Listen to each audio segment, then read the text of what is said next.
Okay. Baruch H-Shem.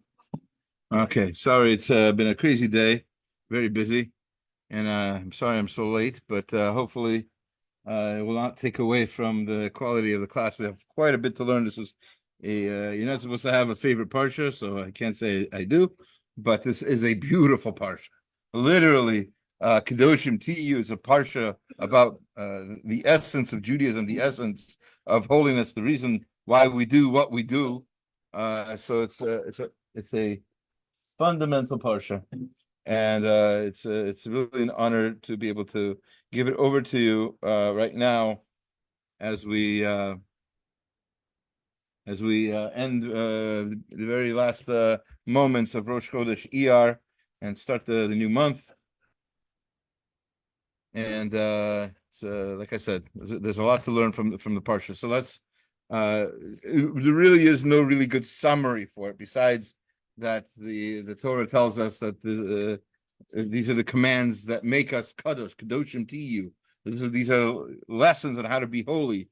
Ironically, not all of the lessons, not all of the mitzvot, there's a number of mitzvot, but not all of them seem to have anything to do with real, like, what you would think of as holiness. You'd think, holiness is, meditating out in the mountains, levitating, being able to, bend spoons with your mind or whatever, and or whatever it is you think holiness is. And, and then it turns out holiness is, being honest in business, having fair weights and measures, treating people kindly, taking care of the poor. These are the things that our God thinks are holy. What we might think is holy isn't necessarily what he wants us to aim for. Right? He doesn't want us to be living alone in the mountains meditating. He wants us to be in society, helping people, being a part of society. Enough about that. That sounds like a drasha right there. But I'd rather share some psukim and some thoughts from some great minds on the parshiot. So we're going to start on most of Kedoshim is chapter 19. So let's start at 19:3, towards the very beginning. We're going to spend quite a bit of time on this one verse because it's a weird one, and there's so much commentary asking and answering this very question that we're about to see. The verse says, chapter 19, verse 3, Ish imo v'aviv tira'u, a man, a real man, should fear his mother and his father. Ish imo v'aviv tira'u. And that's not it. Shabtotai tishmoru. And he should keep the Shabbos, the Sabbath. Why? Tishmoru, Ani Hashem Elokechem, I am Hashem their God. Hashem your God. So the obvious question is, what does one thing have to do with the other? There's so many verses throughout the Torah that tell us to keep Shabbat. There's so many verses in the Torah that tell us to honor our parents. But what does fear your parents and keep my Sabbath? It seems like very incongruous. It doesn't seem to have anything to do with each other. And yet, many of the commentaries would like to tell us that indeed it does. In other words, these things do. It does. So we'll start with a more classic source, the Malbim. So the Malbim has a short piece, okay, maybe not so short, on this verse here, and he says the Shabtotai tishmoru, keep the Sabbaths. Ze echad min hamakomot shenikafla mitzvah achad l'lamed al chaverta ubitzada ki mitzvah Shabbat kvar namar pamim rabo. This is one of the many places where it says keep Shabbat, as we said before. Right? But really, these two mitzvot of honoring your parents and keeping Shabbat have something very, very much related to each other. First of all, I should say, and I think we've said this in previous years, the simple explanation Rashi brings and the Gemara and Yevamot brings that the Malbim is going to quote towards the end is that there might be situations where somebody's parent might tell them to break Shabbat. And then you're going to be stuck in sort of a quandary. What should I do? Should I listen to my parents? The Torah says I have to listen to my parents. Should I break Shabbat? The Torah says I can't do that. What should I do? And the answer is, as we'll see from the Malbim, I'm just going to say it out right now. The answer is, as Rashi says, the Gemara says, is that obviously, who's the source to tell you to listen to your parents? It's the same source that told you to keep Shabbat. Your parents also have to keep Shabbat. The Shabbat doesn't have to honor your parents, right? So it's a one-way mitzvah. So if that's the case, then since they also are obligated to keep Shabbat, you have no right to listen to them to break Shabbat. That's basically what the Gemara says. But there's more to it, says the Malbim. Says the Malbim. Think about it. The first 6 days of creation, when Hashem was actually making things, Hashem created all people, even created all things, right? He created the first man, not with parents. Adam had no parents. He was an orphan. Kidding. He had no mother, he had no father. Poor boy, only had Hashem. If Hashem had not rested from his work, if there was no such thing as Shabbat, and all creation was only made by Hashem constantly, on the 7th day, on the 8th day, all the way up until today, then there would be no need for people to propagate. Hashem would be making everything, just like he was, and he'd make more people on Shabbat, and he'd make more people on the next Sunday, and throughout the rest of history. The fact that, I'll just say this out because it's just a brilliant idea, and you could look at the Malbim on your own, but the fact that there is such a thing as a Shabbat created the fact that there has to be such a thing as people making babies. In other words, parents. There would not be parents if it weren't for Shabbat, because Hashem would be making everything. And if Hashem wouldn't rest from the making of everything, he'd still be making things all the time. And there would be no need for anything else to make anything else. The fact that there's a Shabbat, by the way, humans aren't the only ones who propagate their species, by the way. I don't know if you know this, but there's also birds and bees and everything else. So all creatures who are blessed with the mitzvah of prurvu, to propagate their species, and that was calculated in to the bria, to the creation of the world, which means Shabbat wasn't like on Friday Hashem got tired. He got tired and he said, okay, I need a day off. I need vacation. That's not what Shabbat is. Shabbat was a calculated thing throughout the creation. Hashem made something and said, you propagate more, because you don't know this yet. Spoiler alert, at the end of the week, I'm going to stop making stuff, and it's going to be up to you. So that's what parents are. Parents are the partners with Hashem in making the next generation. That being the case, that's why they're obligated to keep Shabbat too, he says. And like I said, he quotes that Gemara in Yevamot towards the beginning, Daf Hey Amud Bet, 5b, where the famous statement is that I mentioned earlier from Rashi, that which Yevamot. Or as they say in Spanish, Yevamenos.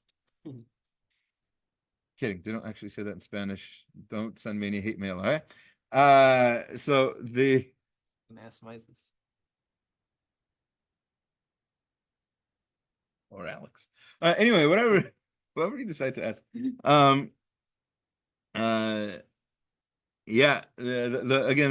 point is what is mechayev, what obligates parents to what obligates us to honor parents is the fact that there is a Shabbat. So therefore, parents owe something to Shabbat itself by not breaking it, by not telling you to break it. If they tell you to break Shabbat and you do, you're actually what's it called? Sort of undercutting their authority. You're basically saying that whatever gave them authority wasn't something that's worthwhile. And you're here's the crazy thing. By listening to them, you're disrespecting them. Because the whole point, the reason that they're your parents is because there's a rest called Shabbat. All right. That's like I said, one of the answers we'll have to this famous question. Like I said, there's a number of answers. One of them, as others we've mentioned in previous years. Another answer comes from Rabbi Moshe Bick. I believe he's in Cleveland, but I'm not sure. Yeah, wrote a sefer called Chaim Moshe, and he begins. It's important to understand his thing to first quote the Mishnah in Avot. It's not a bad idea to quote the Mishnah in Avot anyway, because there's a custom to learn Pirkei Avot on the Shabbat afternoons, beginning with the end of Pesach, like last weekend was. Last week we started chapter 1. Next week we'll be learning chapter 2, I hope. And God willing, next week after that, in a week, we'll be learning chapter 3, where we'll see this Mishnah in the very beginning. It says, Akavia ben Mahalal el Omer, this amazing, wise rabbi, this Tana by the name of Akavia, son of Mahalal el, said, Mistalka b'shlosha devarim. Think about these three things. Then you will not be able to sin. Dam ein bata, know from where you've come. Ulaan ata holech, and to where you're going. And to whom you will have to give an accounting, a judgment and accounting eventually. Now, in case you don't know what he's referring to, and there's a lot of commentary explaining why he has to give us, why he has to explain that at all, because it seems pretty clear to begin with. But he explains, me'ein bata, where'd you come from? Metipa srucha, from a seed, from some gross seed. L'an ata holech, and where are you going? L'makom afav rima taleh, to a place of dust and dirt and worms. And who do you have to give an accounting for? To whom do you have to give an accounting? Thank you. In front of the King of Kings, the Holy One, blessed is He. In other words, in front of H-Shem. So, in case you didn't know, if you think about these things, you can't possibly transgress any of Hashem's words. Hashem said to do something. Why would you ever want to have an accounting about something that you know He knows about? Right? He's all knowing. He's all powerful. He can hurt you in all kinds of ways. Or that's usually how this mission is understood. So, why would you want to go there, as they say? So the Chaim Moshe says, actually, this pasuk in the Torah that we read. Let's go back to the pasuk real quick. 19:3, same pasuk. That same pasuk parallels this Mishnah. How so? Let's see. Ish imo v'aviv tirao. A person should fear his mother and father. Et shabtotai tishmoru. You should keep the Sabbath. Ani Hashem Elokechem. I am Hashem, your God. What's the connection? Easy. Again, back to the Mishnah. What's the first thing you need to know? From where you came from. Where did you come from? Hopefully you came from your parents. It's very different. One is a tipus rucha and one is the parent. Whoa. We'll get to that. Good question. This is sort of like a negative. The pasuk seems to take it as a positive. Right? But yes. But first, where did you come from? You came from your parents. All right? Second of all, keep the Sabbath. What does that have to do with where you're going? Well, where you're going is a place of rest, right? Right. So it's your final resting place, as they call it, right? Final destination. Ani Hashem Elokechem. Know before whom you're going to give your the judgment at the end of time, at the end of your 120 years. Hashem. Again, Ani Hashem Elokechem. So there's a beautiful parallel. But he says it more than that. We're not done with the brilliance of this Rabbi Moshe Bick, by the way. We're only scratching the surface here. What does he say? I have the source here. I don't know how much we want to get into it, but it's a beautiful essay. It's beautiful. Anyway, so he says,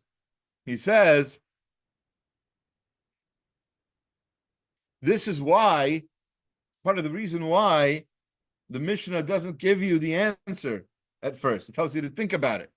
There's know from where you come. It doesn't, and yes, one of the things you come from is this drop, right? This seed, right? But also you come from chashivut. You come from your parents, right? It doesn't say the Mishnah originally, right? The first half of the Mishnah. This when you learn Mishnah and Gemara, we talk about the Aramaic phrases. We talk about the Reisha and we talk about the Seifa, right? The Reisha is the beginning of the Mishnah. The Seifa is the end of the Mishnah. At the Rosh and the Sof, and translating it to basic Hebrew. Right? So here you have to know that there's a difference between the two.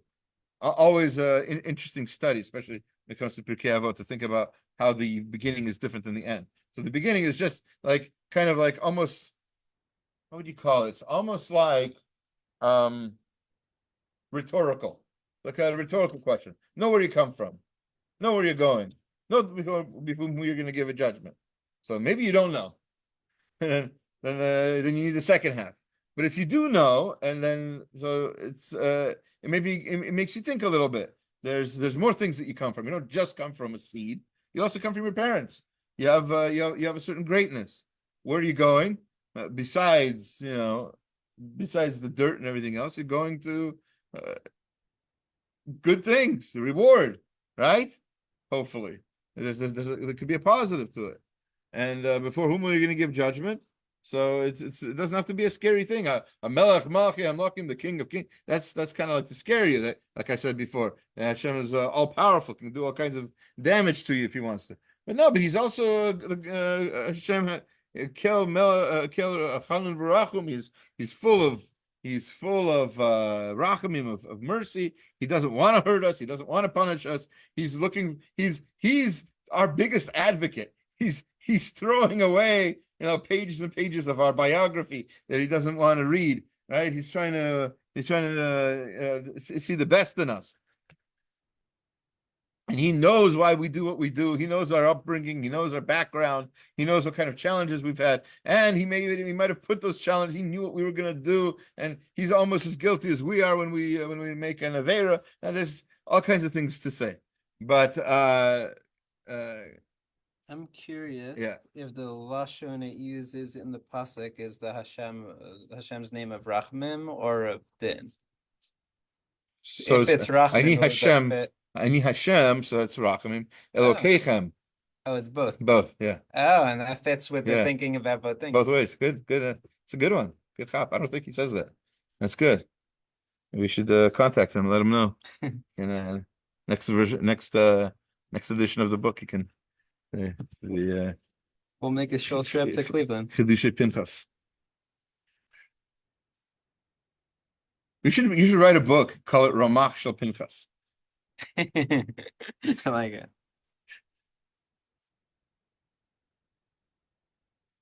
All right, the spear of Phineas. All right, Baruch Hashem. So anyway, again, so in other words, what I wanted to just point out.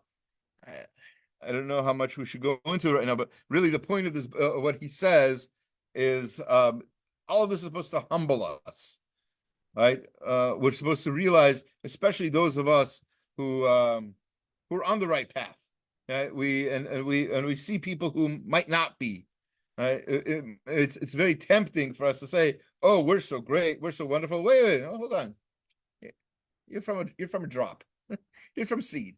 Don't make yourself so great. Yeah, you worked on yourself. You got somewhere that's good. But other people can also still work on themselves. It's not over for them. It's really a very powerful Musar lesson. Maybe it's a good thing to read. Like I said, next week when we get to chapter 3 in Pirkei Avot. All right, let's spend a lot of time on this first verse. Shout out Salman Schechter, Queens. They have this Mishnah when you come in the main entrance. No kidding. But what is it? Perek Gimel Mishnah Mishnah. Aleph. There you go. Yeah. Know where you're going. I thought I was at the right place. check the address. There were kids reading it, trying to like figure out what was going on. There were like young kids reading it. I'm like, this is beautiful. Yeah. All right. Like, where are we?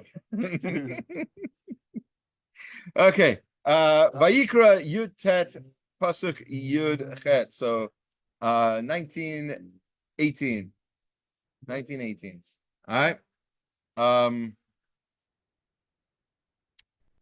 One of the fundamental verses of the Torah, as you'll see in a moment.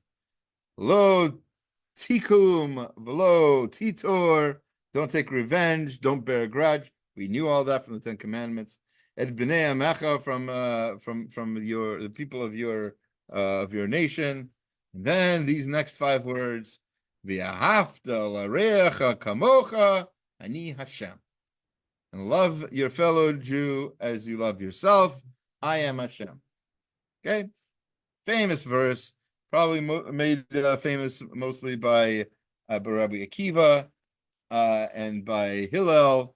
Hillel, of course, said that this is the main principle. Somebody asked Hillel the famous story. The convert said, "I'll stand on one foot. You can tell me the whole Torah.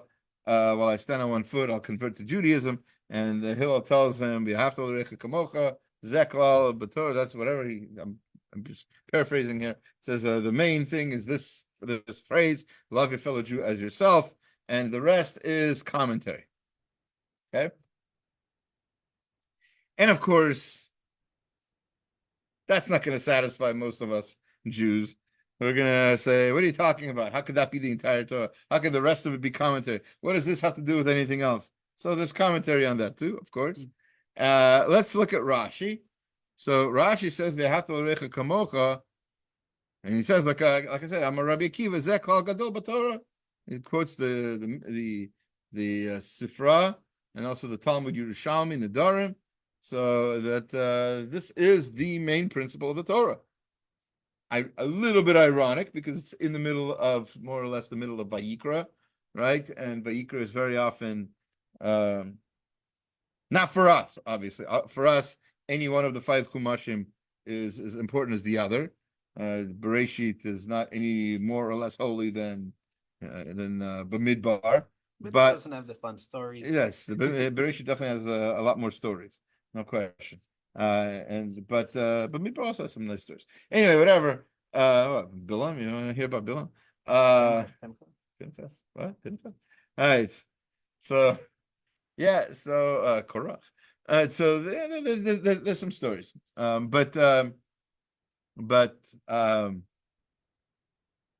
say that this is the main fundamental thing about the whole Torah, it's kind of a stretch. So, what I was saying is it's ironic that it's in Vayikra that some people, especially non-Jewish scholars, think of Vayikra as sort of like the ugly stepsister of the other Chumashim. So when they have like a summary version, like Reader's Digest Bible, they don't have Vayikra in there. There's no. Is this where they take "love thy neighbor" from? Even though like it doesn't say that, it's you have to reacha. I'm saying like the non-Jews. Yeah. This is where they. Well, the non-Jews get it from another book. Oh, but it's not like based off of. It's just their own. He was a if he was who they think he was, he's definitely not who they think he was. But if he was the historical character who we think he is, he was basically a student or a student of a student of Hillel. So it wouldn't be such a stretch to think that this is something that was an important concept. Anyway, it's also mentioned the Gemara in Shabbos 31a, right? And the Kli Yakar brings the story. He quotes the story. Maaser Vahu Gesh Amar Lamdeni Kol Torah Kishani Omer Al Regel Achad Lamdu Hillel Pasuk Yehavta L'Recha Kamocha Kol Dalach Sagi Snei L'Chavercha. Anything that's hateful to your friend, Lo Tavi, don't do V'idach Prusha Zil Gemor. And if you want to know more, go study. Right, basically. Sent him to yeshiva, to see how the V'ahavta l'Orecha Kamocha fits into every single mitzvah. And by the way, it's worth pointing out. Like I said, there's a lot of commentary explaining how that happens, how that works. There's at least one book I can think of, and I think there's probably more. There's at least one sefer I can think of that shows in detail how each one of the 613 mitzvot is connected to this idea of V'ahavta l'Orecha Kamocha. Anyway, but what's the forget now the name. Okay. Forget. Also, just a thought, like in the Gemara, it teaches it as the reverse, like don't do Yes. what's hated. Yes. So the which negative. is Correct. interesting. It is very interesting. That's how he says it. He says this pasuk, and then he interprets it to the negative. Don't do something hateful. First he says it, then Right. he teaches. He says that's the pasuk, right? And then he says that's the pasuk, and this is what it means. It seems that this was a righteous, ger. Lo haya mahatel hatolim lo mar b'derech schok. He wasn't joking when he said shilamdu kol haTorah ba'utshu omed al regel achad mamash. He wasn't trying to like poke fun at Hillel. There's stories, by the way, that page in Gemara has some stories where people were trying to poke fun at Hillel, trying to like waste his time, trying to see how upset he'd get, whatever. Just like someone with a bet. Yeah, they had a bet, Erev Shabbos, so he's trying to take a bath. They're like asking him all kinds of questions about different eye shapes and hair textures and other racist things. Anyway, whatever it was, and he says the answers always calmly and whatever. All right, but this guy's not doing that. He really wants to learn. Ella v'adai bikesh mamish yamid lo kol mitzvot Torah al yisod echad. He really wanted to know what's the one yisod. What's the one thing? What's the thing? What's the glue that sticks the Torah together? What's that thing? That's what he's looking for. The Hainu Regel Achad Asher Alav Yamod Lo Kol HaMitzvot Kedei. So he's not saying I'm going to stand on one foot. He's saying what's the one foot that the Torah stands on? What's that? Kedei Shelo Yavo Lidei Schacha Hamatzuya Beger Asher Lo Alamad B'Noarav Klum Mitzvot HaTorah. He's not trying to make jokes like somebody who doesn't want to learn any Torah at all. Im ken bikesh mimenu shemiyisod lo klal echad mikol kol haTorah v'al derech hamilitza. He was really he wasn't trying to joke. He literally wanted to know what's the foundation of the entire Torah. And he said what he said, and that is the main principle of the Torah. In other words. And this requires some thought, and I have my own ideas as well. Just don't want to share them right now. But it's worth thinking about. How is it? Think of any mitzvah you want to think about, and try to see how it has to do with V'ahavta l'Orecha Kamocha. You can even have examples from this week's parsha. Some easy ones are easy. Are like leket. Leket is the mitzvah that while you're harvesting, if you drop anything. Whatever from the sickle, if anything falls on the ground, the poor behind you can go pick it up. So some things that's obviously love your fellow. Okay, I get that, but some things don't seem to be love your fellow. Shotness. Also, this week's part. That's what you were gonna say, right? That's the one I was gonna say. Yeah, shotness. It doesn't seem to have any connection to love your fellow Jew. Happens to be. I think I might have said this in previous years. I remember learning this parsha in yeshiva with Rabbi Avram Chaim Foyer, and the Talmud Chacham, a great author, and he said that one year while he was teaching this to a group of Baalei Tshuva, of people new to Judaism. So one person who was in the crowd had previously worked. He was in the Navy. He used to be on an aircraft carrier. It was his job. It's like Shendel was on Purim. It was his job to land the planes, and it's very loud. Obviously, these are jet planes. They're supersonic and everything else. So their jets are very powerful, very loud. So how do they make sure that these guys on the standing right next to them don't get deaf? They put on them these little headphones. Okay, these noise canceling headgear, right? So Rabbi Foyer pointed out there's a Gemara that says not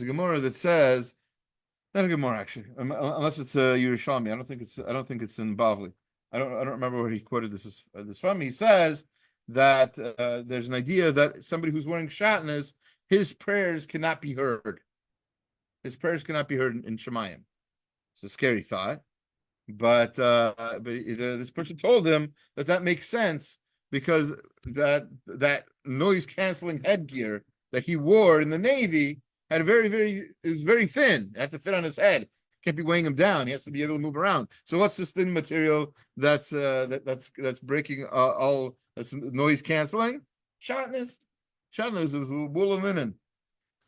So I don't know what they make it out of now. What kind of they probably don't use natural materials anymore, organic materials. Probably recycled plastic. Or I don't know what they're doing. Dr. Dre Beats, whatever it is. But it definitely it's definitely interesting that the thing that's noise canceling is the thing that the Gemara or the Zohar, whoever says is no stifles your prayers when you're trying to say them. Again, and so the reason I bring this up is because maybe that's part of V'ahavta l'recha kamocha. How are you supposed to pray for other people, or most of our prayers are for other things, for not just for ourselves, right? You can't just pray as Shlomo Carlebach has famously said. You can never pray, for instance, for peace, for yourself. If you have people who don't like you, that's not peace. Real peace is for the world to have peace. You can't have peace unless the whole world is in peace. So for that to happen, if you're praying for that, so you can't be wearing shatnez. If you're wearing shatnez, then you're not caring enough about your fellow Jew. You're not doing v'ahavta l'recha kamocha. Shatnez and v'ahavta l'recha kamocha. There's a connection, at least one. There might be other things. Anyway, like I said, it's I wasn't going to talk about that, but you made me do it. All right, let's see if we can get other things I wanted to say, but let's see. Do I have time for this? We're gonna make time. We're gonna have two more psukim to look at. Like I said, there's all kinds of various mitzvot here. Let's get to chapter 19, verse 27. As I said before, chapter 19, busy chapter, right? Verse 27, 1927, right? Lo takifu pa'ad roshchem, lo tashchid et pa'ad zakancha. Men are not allowed to cut their peyot, the corners of their hair, and v'lo tashchid et pa'ad zakancha. And they're not allowed to cut their beard, whatever that means. So obviously there's going to be different minhagim and customs, but since this is the time of the Omer when most people are growing out their beards anyway, it's in their hair. It's worth learning a little bit about the laws of hair in general. So first of all, peyot don't necessarily have to be long. All right, like I said, there's different customs about this. The idea of long peyot that is popular in Hasidic communities and the Briskers or all kinds of different groups of Jews have long peyot. The idea for that is actually deep and Kabbalistic and has a lot to do with the idea of having self-control. Having a part of it, it's kind of like you're giving up a part of your self-control. You're letting your hair do its own thing. That sort of idea. But it's not a necessary part of Orthodox practice. There's plenty of Jews, both Sephardic and Ashkenazi, and even the Hasidic groups, who do not grow out unusually long peyot. But there's still a mitzvah of peyot even for them. They're not allowed to cut their hair too short, and for various reasons. One is because they don't want to violate this verse. And another thing is they don't want to look too much like a Gentile. And Gentiles, for many generations, certainly in the Middle Ages and earlier, monks especially were famous for having these bowl haircuts where they're bald, where they would shave their hair bald under the temple. This temple, this over here, this corner, this is what it means by the corner of the hair. You're not supposed to cut this part or lower too short. So how short? So there's various opinions halachically, but let's say on a shaver number 3, right? It has to be long enough that you should be able to pinch it easily if you need to think. You need to, you got to grab your hair somehow. So that's the idea. And the whole cutting the beard is specific, by the way. The Torah makes it very clear. The Gemara makes it very clear, and the Gemara Makot tells us you're not allowed to cut the beard with a razor. Yes, you are allowed to cut with scissors, and that's why the modern day electric shavers are allowed according to most opinions. There are, of course, like I said, certain groups for Kabbalistic reasons, not Torah reasons.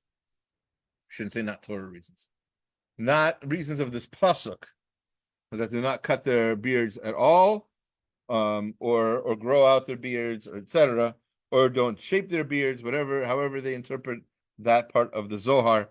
It's not necessarily what it means in the pasuk, not according to the Gemara in Makot. So I just want to read you some parts from the Gemara in Makot, as you will see, and then we're going to see some very interesting hints to this Gemara in the pasuk that we just read.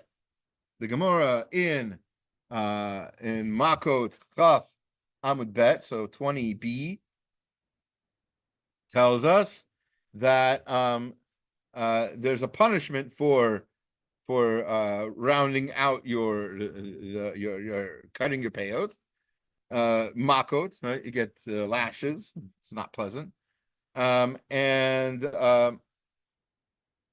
it makes it very clear that at the very end there it says lav she'ein bo masa lokim alav.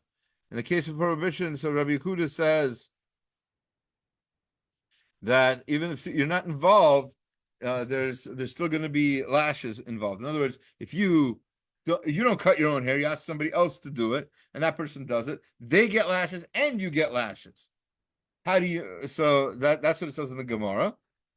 It's pretty cut and dry, but the Torah sort of hints to it too. What do I mean by that? So if you look at the Kitzer Balaturim, he says lo takifu, which says don't shave, is the gematria of echad hamakif ve'echad hanikaf chayavim hem. Whether you're the cutter or the cutty, you both get lashes.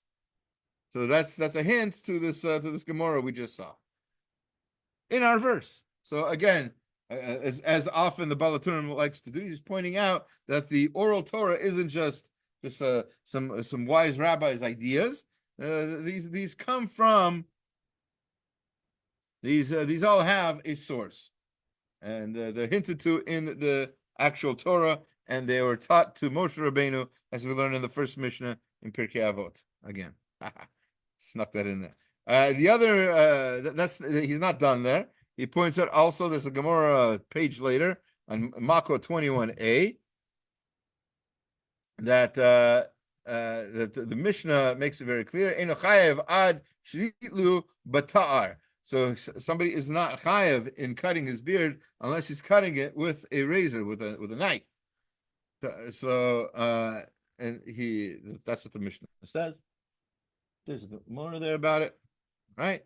Anyway, so he says below tashkit. So he says the two words, these two words in our pasuk, gematria zehu tar below misparayim. This is the razor and not the scissors. So yeah, you are allowed to cut your beard with scissors, in other words, or with an electric razor, whatever. But it's the blade touching your skin, which is the problem that the Torah is referring to. I think there was more I was going to teach, but it's getting late. I think we can save this for God willing for next year. Again, thank you for joining, and I hope you enjoyed the class.